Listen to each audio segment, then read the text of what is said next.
I was a group fitness instructor for um, 7, 8 years, fitness coach. As I worked and talked with more and more people, I found out that there was a lot more internal work to do. And I also found out that a lot of people didn't know who I was before I became that. A lot of fitness trainers or people that are influencers or teachers, everywhere you go, you get this advice from fitness professionals. They never grew up the way I did. They didn't experience in their life having a body that was always abnormal to society and then shed the weight, and all of a sudden you're a completely different person with greater value to the world just because you're smaller. And I spent a decade fighting back on that and falling into the abyss of equating my value with the size of my body. So often I come on here and I'm like, well, who's gonna listen to me about a walking program? Like, who's gonna listen to me about health and wellness? Because I don't look like them. I don't look like a fitness professional. And then I answer myself, I say, Karen, that's why. That's why you need to continue to show up because there needs to be, I feel like, maybe a normal, maybe a little fluffier representation of what health looks and feels like. I'm going to talk about weight loss plateaus because I've had quite a few of them. So, some of you might know, you might have heard me talk about this before, but I was about 26 years old. My son was 4, and I had gone to the doctor. The doctor looks at me, he's like, Karen, like, you, you're not going the right way. You have a gallbladder full of gallstones. You have all of these other health markers and health issues. Mom was always in my ear saying, I had gestational diabetes, Karen. You better watch out. You're going to get diabetes. I had accepted myself as a person that was always going to be bigger. I was happy being the way I was. Food made me happy. Drink made me happy. I didn't have to look at it until I was looking in the mirror. But when I was sitting face to face with that doctor, I was like, okay, so what are we going to do? And he's like, we're going to take your gallbladder. I'm like, okay, fine, take it. They wheel me into the operation room in the surgery room. I'm lying on the stretcher and the nurse says, what are you having done today? And I said, I'm gonna get my gallbladder out. And she says, "Oh, you're gonna have a weight problem for the rest of your life." And I'm just like, "Oh, well, I was hoping it would do the opposite. I was hoping maybe it would be the magic secret, the magic pill, get this thing out of my body that's, not working properly, and I thought maybe I'll automatically lose weight." So I went under and I went into that operation. They removed my gallbladder. I was 26 years old. And I come out of the operating room in recovery, and the doctor says, "Well, now you're free. You can eat anything you want." I'm like, "Wow. I can eat anything I want, and I'm not going to be in pain." 2 weeks later, I am at a wedding, okay? So I did my hair up. It wasn't my wedding. I was at my brother-in-law at that point's wedding. Do my hair up in curls. I feel so pretty, right? Then I, drink the wine, all of the wine, have wedding cake, and then I have seconds. I had dinner and I had seconds. All the wine was homemade wine. And the next day, the family and I, we all went to go to a restaurant for breakfast the next morning. And as if we enter the restaurant, I can smell the layers of eggs, bacon, coffee, stale alcohol on my breath, all that grease. And I'm like, I gotta go to the bathroom. So I'm in the bathroom and it's not going very well. That moment, I was praying for my life. I thought I was gonna die. I'm like, I can't believe how much pain I'm in. I have a 2-year-old son, or yeah, he was 2 at the time. So I must have been younger. Here's me going on another thought. I must have been 25 when I had my gallbladder out because he was only 2. But I had it out. I had this moment, and I can hear my mom's voice in my head saying, just go for a walk every day and you'll begin to feel better. But I didn't listen until it was then 3 years later. And I didn't go for a walk because mom said so or because I wanted to better my health. I went for a walk because I had to. My son started school. We were very low income. I didn't have a car. I had to walk him to school. So every day I would walk him down to school and I would walk back up. See, there was a hill. And at school time, you're walking up the hill and all the people that are parents that are driving their kids to school, they're all like looking at you, right? They're like, and I'm thinking, they're watching me pant. They know it's hard. And I was so embarrassed that I decided to find a longer route. Okay. There was another way that I could go that went all the way around a different neighborhood, but it was quiet. Nobody would see me. And the hill was a lot less like straight up. It was more gradual and I could do it. So I started doing that every day. Nobody saw me because in the neighborhood, everybody had gone to work, or at least I don't think anybody saw me. I certainly didn't see them driving by and staring like they did before. So I started doing it every day and it became a thing. And within about a year, I was standing in front of the mirror and I was standing on the scale. I did not recognize myself. I could not believe that all I needed to do was walk. Now, you might think that it was just the walking alone, but a lot of other little things started to happen. Okay. I was walking, as I got fitter, I got faster. Then when I got faster, I decided this is really motivating. I never thought, I never thought that I would ever be able to live in a healthy and fit body. This was something I had never imagined before. Compliments were coming in. I was getting asked on dates, but my whole world was suddenly shuffled and I had achieved something that I had never believed. And at the same time, I was terrified to lose it. So I kept adding more. I was started to watch what I was putting in my mouth. I started to understand that different types of food gave me different types of energy. So I was looking for the more energy. I started saying no to all the drink dates with my girlfriends. I started just changing everything little by little. If you would have asked me to do that all at once, I would have told you to go pound sand.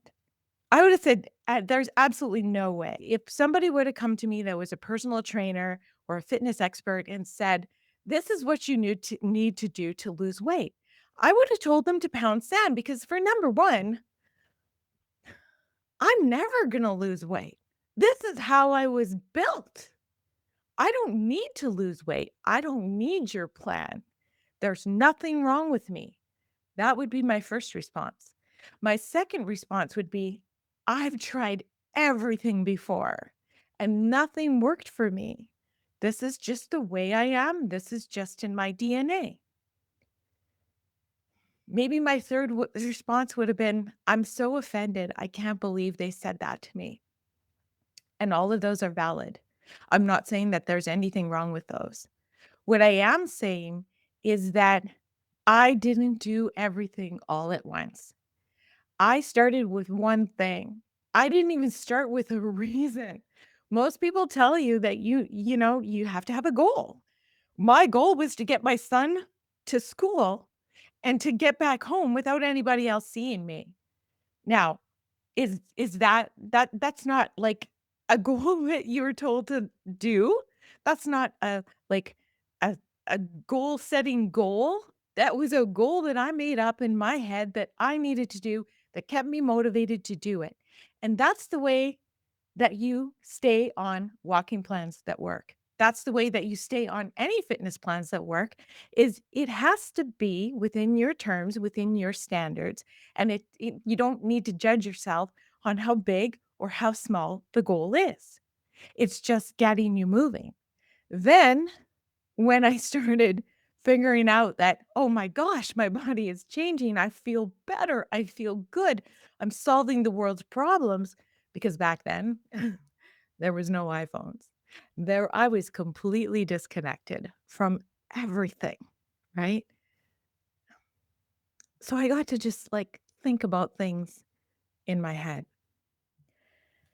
So as time went by, every Sunday, I would do my laundry at my mom's house, and every Sunday, I would run down to the end of the hall, I would take her scale out of the bottom.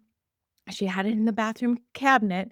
It was an old creaky scale, and I would be so careful and so quiet and get on it. And then I would run out to the living room and progress. I lost another 5 pounds, and I was so excited. I got addicted to it going down. It became my validation that I was doing things right. So, I didn't own a scale until I got down to my goal weight at, Christmas. It was Christmas, and we were all at my mom and dad's, and everybody was talking about what they were grateful for. And I said, "This is the best Christmas in my entire life because I have a gift that I never, ever thought was possible for me." And that was my weight loss. And as I was saying earlier, I became afraid of losing this new freedom. It became too it started to consume me. So the scale stopped, right? Otherwise known as a weight loss plateau. And so I started trying to figure out, well, how am I gonna lose more? And then the worst thing happened, right? From time to time, it would go up. It just stopped moving. So I thought I was doing something wrong. I thought I was doing everything wrong. How am I gonna get through this weight loss plateau? I started researching. There weren't very many ways to research back then either. I don't even think I had the internet. Like, it was like magazines on book racks. Do you remember those old, like, Women's Day magazines and stuff like that? They're still there. But what I would do is I would look for exercise routines. I would look for the headlines, "This will make you lean fast." I would look for the diets, and I started just adding more, adding more, adding more. I'm at my mom's again, and she's asking me, "How are you doing it, Karen? You just look so like, I've never seen you look so good. You're so vibrant." And by this time, what I didn't tell her was that I was stuck, and the weight was starting to creep back up, and my jeans were starting to feel tight, and I was secretly saying to myself, "This mom's damn dryer that's shrinking my pants." She said to me, "You better be careful because the more you do, the more you're gonna have to continue to do at that pace. The more you add, you're gonna have to do everything you're doing now forever if you want to stay this weight. It's not sustainable." And she was right. It was the first plateau I had ever hit, and there were more plateaus after that, especially, as I went into my next weightlifting program. That was how I bust the plateau is I started lifting weights. I started utilizing the Body for Life system, and then I started eating pretty much nothing because I was so excited about the results I was getting. And so the free day would come along, and I had a freezer full of goodies that I would just gorge on all day long until I was so sick I'd feel like I was gonna throw up. I had turned something sorry, that might be like trigger warning, but I had turned something that was good into something that I feared. I was afraid to eat too much. Every time I got hungry, I would instead of eating, I would have a cigarette and a Diet Coke because it would stop the hunger at least for a little while. I was afraid that if anybody saw me gain the weight back, they'd be like, "I told you so. She's not gonna be able to keep it off." And they're all gonna laugh at me. And it was so wonderful for the first time in my life being praised for being so beautiful when I had grown up being told that I'd be so pretty if I just lost 50 pounds. And there I was. And I spent a whole decade struggling and scratching and clawing for the last 10 pounds. And every time I got there, I wanted 10 more. Eventually, my body fought back, okay, for lack of a better term. And I had to learn how to reprogram my nervous system, which is why I wrote the book, Love Your Body, Like Your Body, Love Yourself, Be Weightless. It's because I know the ugly ups and downs, the maintenance that people you look for guidance on maintenance, you look for guidance on breaking plateaus, and I wanna ask you this. Before you start going and researching everything you need to do to lose that next 10 pounds, I want you to ask yourself if if this is your stop point, if this is now it's no longer valuable to measure pounds on the scale. Now it's time to start adding strength, which means you might need to eat a little bit more. You can't stay on a diet forever because if you stay on a diet forever, your body will adapt to those amount of calories and that amount of exercise. Because whatever you did to get there, your body is adapting. There's lots of different ways to look at it. I like to look at it a little bit differently than what's traditionally taught to us because that's all the information that I could find when I was looking for it. And I wish I would have listened a little bit harder to someone that was saying, "Hey, like maybe you should add a banana. Stop cutting out carbohydrates. Maybe you should add more protein, because you're trying to add lean muscle." And the last one is like, maybe you should stop being so hard on yourself and trust your body. Sometimes these feelings that we have that we're not enough or we're not lean enough are directly corresponding with something that we may have felt about ourselves as our younger self. So give yourself a little bit of credit. We're always living in a body, especially as women, with these fluctuating hormones. And if they're not, flowing beautifully, then our body is already feeling something is not right.